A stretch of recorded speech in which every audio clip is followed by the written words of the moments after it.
ಮನೆಗೆ ಹೋಗ್ತಂದ್ರೆ 8ರಿಂದ 10,000 ರೂಪಾಯಿ ಬಾಡಿಗೆ. ನೀವು ಕೊಟ್ಟಂತ 3 ಲಕ್ಷ 2 ಲಕ್ಷ ನಮಗೇನು ಅವಶ್ಯಕತೆ ಇಲ್ಲ. ನಮಗೆ ಜಾಗ ಕೊಡಿ, ಸೂರು ಮಾಡಿಕೊಡಿ ಅಂತ ಕೇಳಿದೀವಿ. ನೀವು ಇಂಜಿನಿಯರ್ ಹತ್ರ ಮೀಟಿಂಗ್ ಮಾಡ್ಕೊಂಡು ಎಷ್ಟು ಜಲ್ದಿ ಜಾಗ ಕೊಡ್ತೀರೋ ಅಷ್ಟು ಜಲ್ದಿ ನಾವು ಜಾಗ ಕಡಿಮೆ, ನಮ್ಗೆ ಗೊಂದಲ ಇಲ್ಲ. ಈಗ ಜನರಲ್ ಬಾಡಿ ಮೀಟಿಂಗ್ನಾಗ ನಗರಸಭೆಗೆ ತೀರ್ಮಾನ ಆಗಿದೆ, ನೀವು ಕೊಡಕ್ಕೆ ಯಾಕೆ ವಿಳಂಬ ಮಾಡ್ತೀರಾ?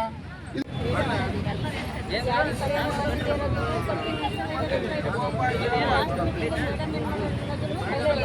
ಆಲ್ರೆಡಿ ಅದು ಫೈನಲ್ ಆಗಿದೆ, ನಾನು ಯಾವಾಗ ಕಳಿಸ್ಬಿಡ್ತಿದ್ದೆ, ನಾನೇನು ಪೆಂಡಿಂಗ್ ಇಟ್ಕೊತಾ ಇರಲಿಲ್ಲ. ಬಟ್ ಏನಂದರೆ ಫೈನಲ್ಲು ಯಾಕಾಗಿಲ್ಲ ಅಂದರೆ ಅವ್ರು ಮುಂದಿನ ಸಭೆಗೆ ತನ್ನಿ ಅಂತ ಮಾಡಿಟ್ಬಿಟ್ರು. ಈಗ ಅದಕ್ಕೆ ಮನೆಗೆ ಶಾಸಕರ ಹತ್ರ ಮಾತಾಡ್ಕೊಂಡು ಬಂದಿದ್ದೀವಿ.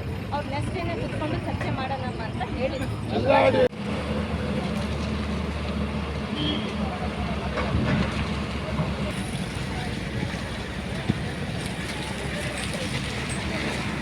ಸರ್ ನಿಮ್ಮ ಚಾನೆಲ್ ಯಾವುದು?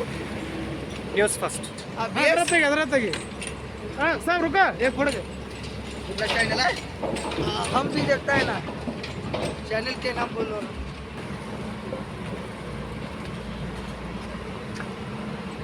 किती वाजेपर्यंत येते? एष्टागुताना ಬರ್ತಾ ಇದೆ ಸರ್ ಟೈಮಿಂಗ್? ಸಾಯಂಕಾಲ 5 ಗಂಟೆ, ಸಾಯಂಕಾಲ ಅಲ್ಲ ರಾತ್ರಿ ಈಗ ಬರುತ್ತೆ. कन्नडमध्ये विचार कुठला काय चॅनल आहे रे साहेबाचं? चॅनल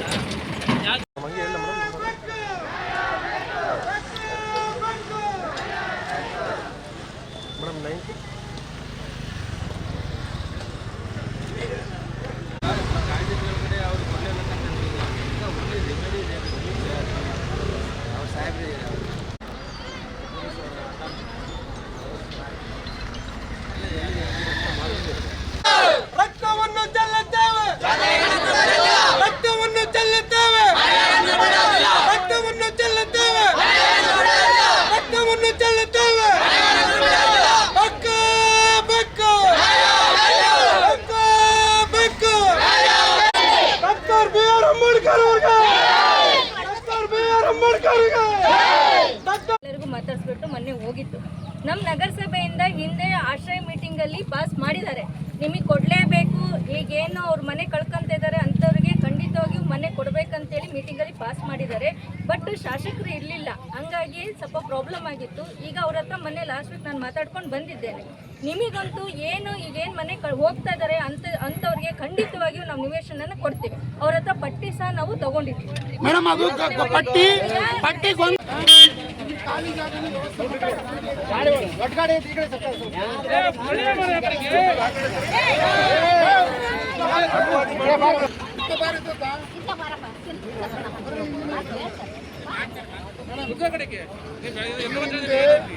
ಮುಖ್ಯಮಂತ್ರಿಗಳು ಕೂಡ ಕೌಡಿರೆಡ್ಡಿ ಬಂದಿದ್ರು. ಮಾತೇನಾಗಿತ್ತು ಅಂದ್ರೆ ನಿಮಗೆ ಜಾಗನೂ ಕೂಡ ಮನೆ ಕಟ್ಸ್ಕೊಡ್ತೀವಿ ಅಂತ ಹೇಳಿದ್ರು. ಈಗ ಸದ್ಯದ ಪರಿಸ್ಥಿತಿ ಮನೆ ಕಟ್ಸ್ಕೊಡಕ್ ಆಗುತ್ತೆ ಗೊತ್ತಿಲ್ಲ. ಜಾಗ ಆಲ್ರೆಡಿ ಜನರಲ್ ಬಾಡಿ ಮೀಟಿಂಗ್ ತಗೊಂಡು ಅಲರ್ಟ್ ಆಗಿದೆ, ಸೈಟು ಆಗಿದೆ. ನೀವು ಹಕ್ಕುಪತ್ರ ಕೊಡೋಕ್ಕೆ ವಿಳಂಬ ಮಾಡಿದ್ರೆ ನಾವು ಜಾಗ ಖಾಲಿ ಮಾಡೋಕ್ಕೆ ಬೇಕಿಲ್ಲ. ಈಗ ಹಕ್ಕುಪತ್ರ ತಂದು ಈಗಲೇ ಕೊಡಿ, ನಾವೇ ಮುಂದೆ ನಿಂತ್ಕೊಂಡು ಈಗಲೇ ಹೊಡೆಸ್ಕೊಡ್ತೀವಿ. ಹಕ್ಕುಪತ್ರ ಎಲ್ಲಿವರೆಗೂ ಕೊಡಲ್ಲ, ನಾವು ಅಲ್ಲಿವರೆಗೂ ಈ ಜಾಗ ಬಿಡಲ್ಲ.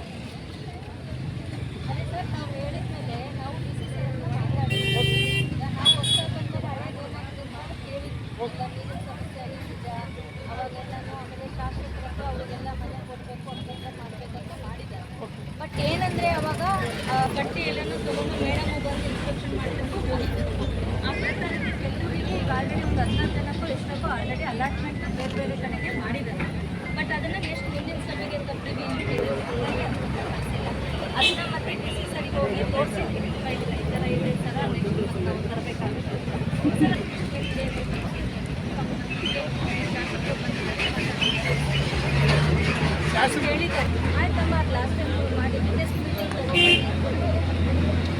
ಮೀಟಿಂಗ್ ತಗೊಂಡು ಅಲರ್ಟ್ ಮಾಡ್ಕೊಂಡು ಏನು ಹೋಗಿದ್ದಾರೆ ನಿಮಿಷ ಕೇಳಿ. ಈಗ ಅಲ್ಲಲ್ಲ, ನಾವು ಬದುಕಿದ್ರೆ ಮಾತ್ರ ದೇಶ. ನಮ್ಮನ್ನ ಬೀದಿಗೆ ತಳ್ಳಿ ನೀವು ಬದುಕ್ರಿ ಅಂತ ಏನು ಹೇಳಿಲ್ಲ, ಅಯ್ಯೋ ಮಾಡ್ರಿ ಅಂತ ಹೇಳಿದ್ರು. ನಾವು ಜಾಗ ಬಿಟ್ಕೊಡಲ್ಲ ಅಂತ ಎಲ್ಲೂ ಹೇಳ್ತಾ ಇಲ್ಲ. ನಿಮ್ಮ ಶಾಸಕರು ನೀವು ಮಾತಾಡಿದ ಪ್ರಕಾರ ನಿಮ್ಮ ನಗರಸಭೆ ಮಾತಾಡಿ ಮನೆಗೆ ಹೋಗ್ತು ಅಂದ್ರೆ 8ರಿಂದ 10,000 ರೂಪಾಯಿ ಬಾಡಿಗೆ. ನೀವು ಕೊಟ್ಟಂತ 3 ಲಕ್ಷ 2 ಲಕ್ಷ ನಮಗೇನು ಅವಶ್ಯಕತೆ ಇಲ್ಲ. ನಮಗೆ ಜಾಗ ಕೊಡಿ, ಸೂರು ಮಾಡಿಕೊಡಿ ಅಂತ ಕೇಳಿದೀವಿ. ನೀವು ಇಂಜಿನಿಯರ್ ಹತ್ರ ಮೀಟಿಂಗ್ ಮಾಡ್ಕೊಂಡು ಎಷ್ಟು ಜಲ್ದಿ ಜಾಗ ಕೊಡ್ತೀರೋ ಅಷ್ಟು ಜಲ್ದಿ ನಾವು ಜಾಗ ಕಡಿಮೆ, ನಮ್ಗೆ ಗೊಂದಲ ಇಲ್ಲ. ಈಗ ಜನರಲ್ ಬಾಡಿ ಮೀಟಿಂಗ್ನಾಗ ನಗರಸಭೆಗೆ ತೀರ್ಮಾನ ಆಗಿದೆ, ನೀವು ಕೊಡಕ್ಕೆ ಯಾಕೆ ವಿಳಂಬ ಮಾಡ್ತೀರಾ? ಇದು ಯಾರ ರಾಜಕೀಯ? ಶಾಸಕರು ಹೇಳಿದಾರೆ ತಾನೆ, ಇವಾಗ ತಂದು ಕೊಡಿ, ನಮ್ಮೆದುರಿಗೆ ಕೊಡಿ, ಈಗಲೇ ಖಾಲಿ ಮಾಡ್ತೀವಲ್ಲ. ಮತ್ತೆ ಅದಕ್ಕೆ ಅದ್ರ ರಾಜಕೀಯ ಬೇಡ ಅಂತ ಹೇಳೋದು. ಇವ್ರು ಹೊಟ್ಟೆ ಮೇಲೆ ಹೊಡೆದು ನೀವು ರಾಜಕಾರಣ ಮಾಡೋದು ಬೇಡ. ಯಾರು ನಾವು ರಾಜಕೀಯ ಮಾಡಕ್ ಬಂದಿಲ್ಲ. ಇವರು ನಿರಾಶ್ರಿತರು, ಇವ್ರಿಗೆ ಜೀವನ ಪೂರ ಕೂಲಿನೇ. ಇವ್ರು ಏನೋ ಆಸ್ತಿವಂತರಲ್ಲ, ಅಡಿಕೆ ಕೊಟ್ಟರೆ ಏನಿಲ್ಲ. ಹಾಗಾಗಿ ಇವ್ರು ಜಾಗ ಅವಕಾಶ ಮಾಡಿಕೊಡ್ರಿ, ನಾವು ಜಾಗ ಖಾಲಿ ಮುಂದಿನ ಮೀಟಿಂಗ್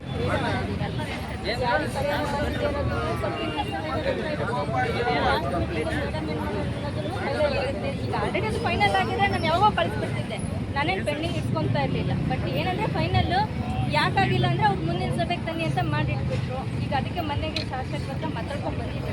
ಅವ್ರು ನೆಕ್ಸ್ಟ್ ಏನೇ ಕುತ್ಕೊಂಡು ಚರ್ಚೆ ಮಾಡೋಣಮ್ಮ ಅಂತ ಹೇಳಿದ್ರು. ಡಿಸೈಡ್ ಮಾಡಲ್ಲ ಸರ್, ನಂದೇನಿದೆ ನಾನು ಹೇಳ್ಬೋದು. ನಮ್ಮ ಬೇಡಿಕೆ ನಾವು ಹೇಳಿದ್ವಲ್ಲ. ಇದ್ದಾರೆ ಅವ್ರಿಗೂ ಹೇಳಿ ಈಗ ಔಟ್ ಮಾಡಿದೀವಿ ಮೇಡಮ್, ಅವ್ರಿಗೆ ಜಾಗ ಕೊಡ್ರಿ. ನೀವೇನ್ ಹೇಳ್ತೀರಿ, ಯಾಕೆ ಕೊಡ್ಬೇಕು ನೀವು ಅಂತ ಹೇಳಿರಾ? ನೀವು ಕಾಂಪನ್ಸೇಷನ್ ಹೌದು, ಎಷ್ಟು ಕೊಟ್ಟಿದ್ದಾರೆ ಕಾಂಪನ್ಸೇಷನ್? ಎಷ್ಟು ಕೊಟ್ಟಿದ್ದಾರೆ? ಅಲ್ಲ, ನೀವು ಎಷ್ಟು ಕೊಟ್ಟಿದ್ದೀರಿ? ಅದು 5,000 ಕೊಟ್ಟಿದ್ದಾರೆ ಬಿಡಿ ಮೇಡಮ್. ಅನುಕಂಪ ಆಧಾರದ ಮೇಲೆ ಶಾಸಕರು ಕೊಟ್ಟಿದ್ದಾರಲ್ಲ ಮಣ, ನಾವು ಈಗಲೂ ವಾಪಸ್ ಅಕೌಂಟ್ ನಂಬರ್ ಕೊಡ್ರಿ. ಈಗ ಅವತ್ತೇ ಹೇಳತ್ತೆ ಮೇಡಮ್, ಹಣ ವಾಪಸ್ ಕೊಡ್ತೀವಿ, ನಿವೇಶನ ಬೇಕೇ ಬೇಕಂತ. ದಯವಿಟ್ಟು MHIನವರಿಗೆ ವಾಪಸ್ ಕೊಡ್ತೀವಿ, ನಿವೇಶನ ಕೊಡ್ಬೇಕು. ದೀನ ದಲಿತರು ಮಾಡುವ ಶೋಷಣೆಗೊಳಗಾದವರು, ಇವ್ರಿಗೆ ಯಾವುದೇ ಮನೆಗಳು ಸಿಗ್ತಿಲ್ಲ, ಎಲ್ಲೆಲ್ಲಿ ಸಿಗ್ತಿಲ್ಲ.